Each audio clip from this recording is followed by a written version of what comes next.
This is an analysis of the Chelsea against Manchester City game today. Both teams started with exactly the same formation, a 4-3-3 with this player here being a false 9. What do we mean by a false 9? The false 9 is a player which doesn't stay up front. He's not a target man. He can drop back into midfield, receive the ball around these areas here, and yeah, basically doesn't give the centre backs of the opposition team anything to do. For example, if we've got two centre backs here, normally a striker would be round about this area, but with a false 9, these two centre backs quite often don't have anything to do. Okay, so Manchester City, back four, and like I said, exactly the same formation, with Raheem Sterling being the false 9, if you would, for Manchester City. And that is how they lined up. Not surprisingly, Manchester City started the game with really high intensive pressure. In the very first minute, they were straight at it. Here Chelsea make a pass back into their goalkeeper, and look at the amount of Manchester City players in there which are pressurising the goalkeeper. On this occasion they decide to play it long, and when the ball comes into this area here, Eden Hazard doesn't even challenge for the ball. So one of my early thoughts on the game was Chelsea are going to miss Giroud here, and we'll have a look at quite a few examples of that in a minute. Straight from that header, the ball comes into the Chelsea defence, and again, they don't really have many other choices than just to play a clearance out there. Okay, so that ball's been played in there, and Hazard has just flicked it back inside into midfield. And when it drops into Chelsea, look at the amount of Manchester City players all on the front foot, all looking to move into these areas here to press.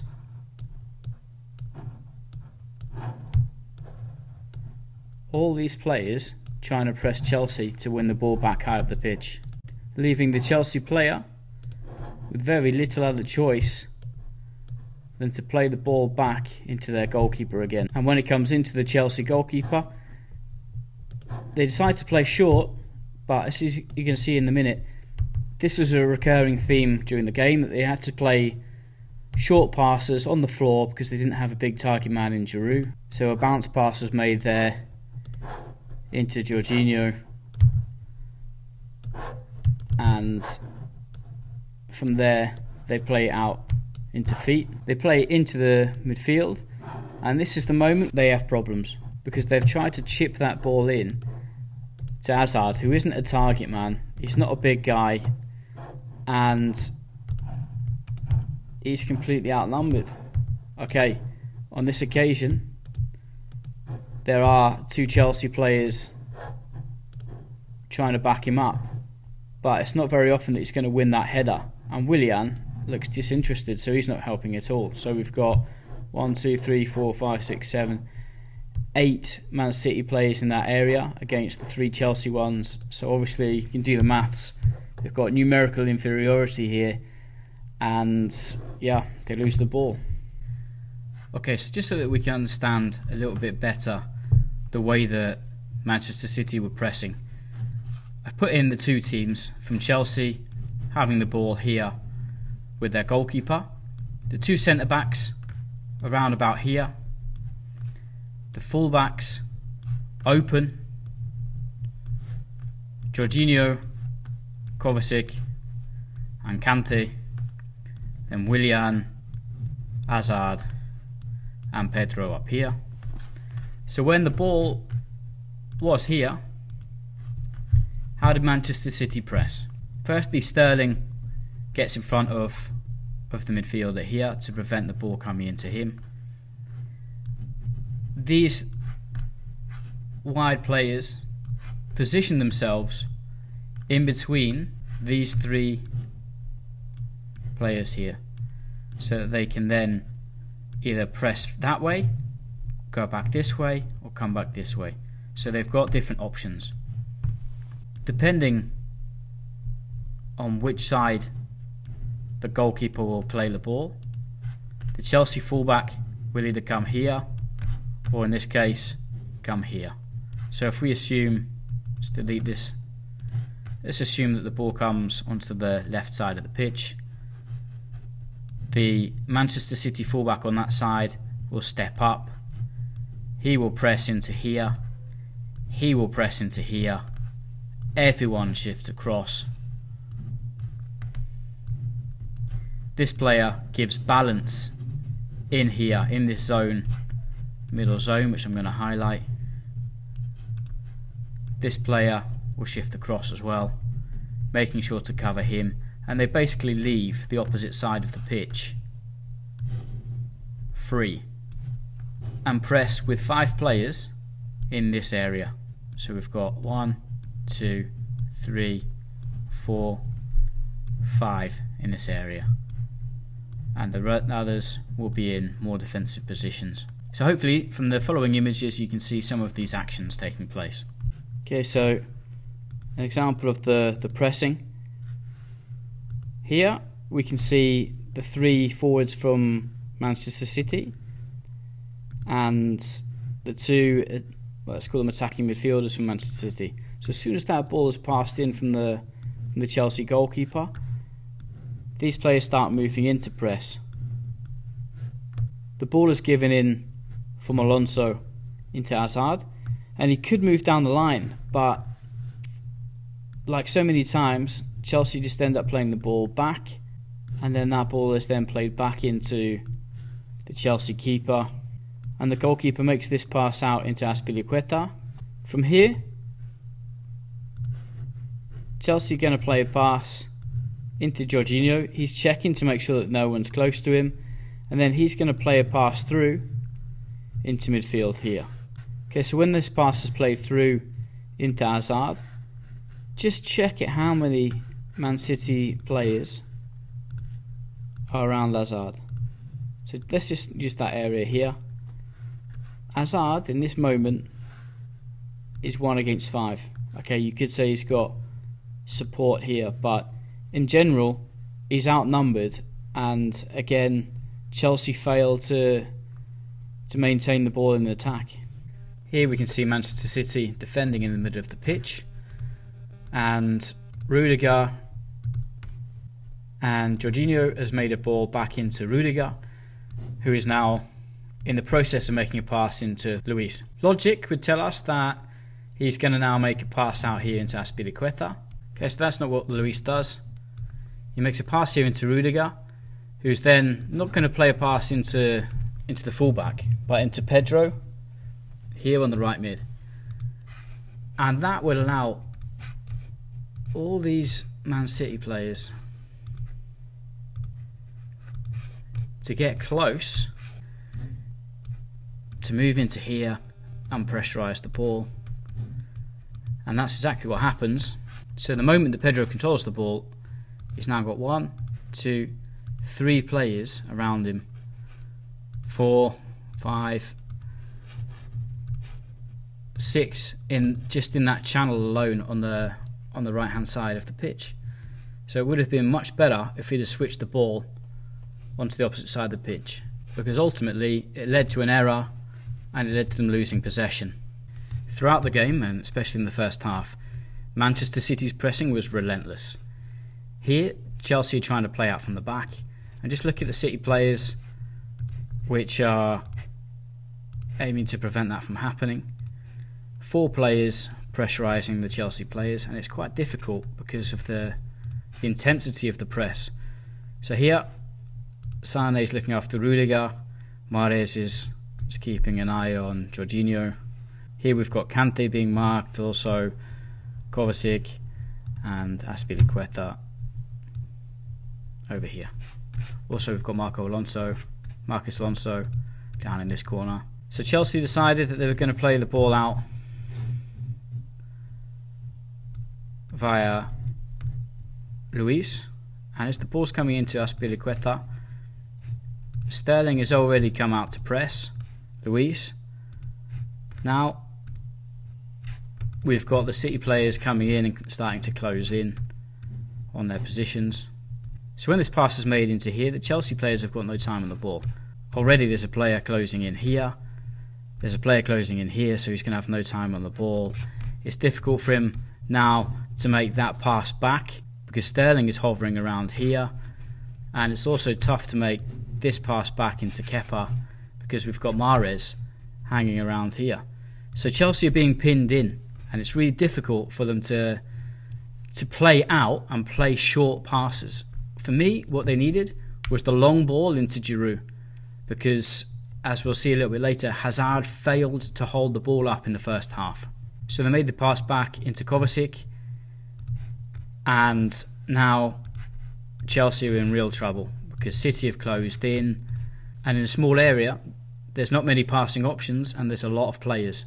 In the end, Chelsea were quite lucky that they managed to win the foul, a free kick, and they were able to play out like that. This is a similar situation. The goalkeeper plays the ball out here into Luiz, who then gives it back. And again, we can see the Manchester City players closing in. And Chelsea really just needed to play a long ball, either out here or just out. Get it into the target man. But in this case, they have a false number 9, Hazard, and he just wasn't really making it happen. So instead of playing it long, he plays it short into Luiz, and Luiz is just going to play a chipped ball here. But Manchester City are pressing in this area, and you can't afford to make mistakes in small spaces like this near your own goal. So when that pass finally gets chipped in here to Willian, he's hardly got any time on the ball, because look at the Man City players around him. He ends up having to give the ball back into the left back, who then tries to play a pass out into Hazard. But ultimately, again, they lose possession in their own half because they're just surrounded by Manchester City players. On this occasion, Chelsea play the ball out into Marcos Alonso, who then gives the ball back into Luiz, and the Man City players really push in. This is just before the first goal. So by the time this ball comes into Luiz, we can see 5 Man City players in the Chelsea defensive third, and Luiz is just going to play a ball into Kepa, which obviously Man City press again, and he's going to play the ball back out to Luiz. So here, this can be a good tactic. By sucking in Manchester City to press high, it can be a good tactic if you then play long. So with this in mind, it looks like with those passes in between the defence and the goalkeeper, that they've now sucked 5 Man City players into that zone, where they can now play a long ball out of that zone. That's what logic would tell you, that he's just going to play a long ball down here into the channel. But no, he just plays a little chipped ball that goes straight into Walker's feet here, which is absolutely ridiculous. So as I highlight the ball here, we can see that they've lost possession in their own half, and there's different things that could happen. One, he could just play the ball here, or worst case scenario for Chelsea is he just hits the ball first time over to here, and then Chelsea are in real trouble. So when you suck players in, you have to break that line of press. If not, and you lose the ball, then they've got a lot of players in between yours and close to your own goal. Believe it or not, this is another example of Chelsea trying to play out from the back. Again, 5 Man City players, and they try to play out on the floor. They try to play short passes. Here, he tries to play it into here, and his first touch takes him towards the touchline, and he's completely surrounded. The ball actually goes out for throw-in. But I was saying, I don't understand why Chelsea aren't just playing long balls out of this area, especially switching it wide or switching it long into the striker. For those of you who follow me on Twitter, you would have seen that I was calling for switches of play and long balls to break this press. And finally, my calls were answered, but it took 43 minutes of the game for Chelsea to actually do it. So the ball came from Rudiger into Luiz into Marcos Alonso, and then he gives the ball back into Luiz again. And after 2 or 3 times in as many minutes of losing possession in their own half, I think Sarri must have said, get the ball into this area and switch the play, because finally my calls were answered for that switch of play. When the ball comes into Luiz, for once, like I said that he should have done the other day against Tottenham, for once he just takes one touch out of his feet and just smashes a long ball all the way across the field into Pedro. So when that ball comes into Pedro, he's able to then bring it into the middle and then make a switch of play into Willian, whose hair you can just see here at the bottom of the screen. So then the ball is played there into Willian, and this leads to the first Chelsea goal. And finally, either Sarri noticed it himself to get his players to switch the play, or messages come down from the stands by his tactical analysts to switch the play and break that press from Manchester City, because it wasn't working by playing out on the deck. Again, Chelsea playing out from the back, and this was a theme for the whole of the first half, so it's not like I don't want to analyse other things, it's because this was the game in the first half. Manchester City pressing, Chelsea trying to play out under this press. So here there's 5 players from Manchester City pressing, and Chelsea just played chip ball into Hazard, hoping that he's going to hold the ball up. So he's going to play chip ball into here, and Hazard is going to compete aerially against Fernandinho, and there's only one winner here, and as such they lose possession in their own half. This time Kepa decides to play long over the top of Hazard, and Hazard doesn't even try to jump to compete for the header. So Chelsea really are just relying on hopefully picking up that second ball. So any ball that goes over Hazard's head, any flick on which comes in this direction, they've lost the possession again. So they're really struggling to play out, and that's because they didn't have a centre forward capable of holding the ball up. This time is a bit different because he's going to chip a ball into this area here looking for the centre forward. And again, no one even competes for the ball. Chelsea hoping that he's not going to make a flicked header back into his goalkeeper and that he's going to make a mistake. Well, there are not too many options where he can make the mistake with the header, because there's so many Manchester City players in and around. So they really lacked that striker, centre forward striker, that profile of Giroud in the first half. This is another occasion where the ball was cleared by Kepa and the ball come into Hazard, and he actually competes for this one and actually wins it. Another ball chips up into Hazard, hoping that he's going to win the header and win the second ball from the midfielders, but it rarely happened. I think if Chelsea hadn't scored just before half time, then we would have seen an introduction of Giroud onto the pitch. This is a goal kick in the last minutes of the game. This is the very first action of when Giroud's been on the pitch. So look, they haven't bothered trying to play out from the back. It's a long ball into the middle of the pitch, and we can see Giroud is now competing for the header. The ball was won, and Chelsea win possession high up the pitch. And I'm sure that if Chelsea hadn't scored just before half time, we would have seen Giroud enter the pitch probably before the 60th minute to relieve the pressure. Chelsea in the second half were much better in attack. Hazard created problems which he wasn't causing in the first half. Here the ball is played down the line and he's able to create problems. Here playing out, Chelsea have got 5 players in the channel, Manchester City 4, which meant that they were able to play out a little bit easier because Manchester City didn't have superiority in these areas. And Kante began to show some dangerous attacking intent down the right hand side of the pitch. After the first goal, it seemed to me even more clear that Sarri had told his men to switch the play as soon as they could. Here the ball's going to be played back into Luis, and we've got 5 Manchester City players in this area. When the ball's played back to Luis, he takes one touch and smashes a long ball across the side of the other side of the field, just like he did in the first half. So this is the moment that he's about to hit the cross-field ball, and we've got 5 Man City players in view who are going to have to track back in a minute. Here we can see the ball is on its way across field to Pedro on the opposite side of the pitch, and it is exactly the same as the way they scored the goal in the first half. Here we can see all the Man City players are out of position, and Pedro is going to be a one-on-one here in the wide area. Exactly like I showed on the tactics board earlier, this whole wide area it free if they can just make that switch of play. So here Pedro has come inside and he makes exactly the same carving copy ball out onto the left wing to Willian. Willian goes down the line, plays the ball in, and Chelsea get a shot on goal. All because Luis has been given the information to, as soon as you can, switch the ball onto the opposite side of the pitch to Pedro.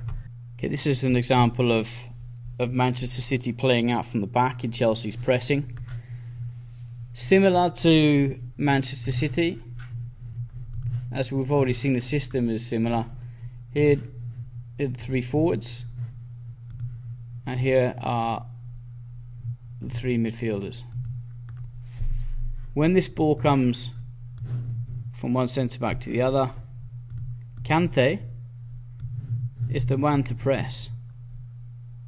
Probably should be further forward at this moment because he's got a lot of distance to cover to be able to go and press that ball.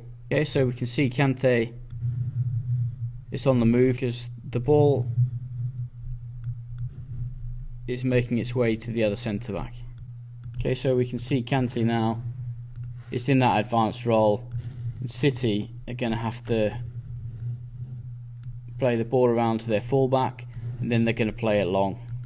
Okay, so Walker now is going to play it long, and similar to the problem which Chelsea have got with Hazard, Sterling's not going to win too many of those long balls against Luis. Looking at the Chelsea defending, Man City were really calm on the ball, and most of the pressing from Chelsea failed because Man City opened the play, opened the centre-backs, and they're able to play out under extreme levels of pressure because their players are really good at receiving in between the lines. Here the ball was played in and he's just going to play the ball back out again. And just like Manchester City, Chelsea pressed with 5. Here he's going to play the ball back into his centre half, and we'll see in a second how Stones opens onto the opposite side of the penalty area to really stretch the pitch out and prevent those 5 Chelsea players from being able to apply some real pressure. Okay, so that ball's come all the way across, and of course the Chelsea players are following to try and apply pressure, and on this occasion actually Stones chooses poorly and makes a Luis style chip into the middle of the pitch, where Chelsea are able to win possession from Luis, who steps into that midfield area to win the ball back, preventing Sterling from receiving the ball. Here I want to talk about the way that Chelsea defend in their own half, with the 3 forwards there, the 3 midfielders in a line. When the ball comes wide, Manchester City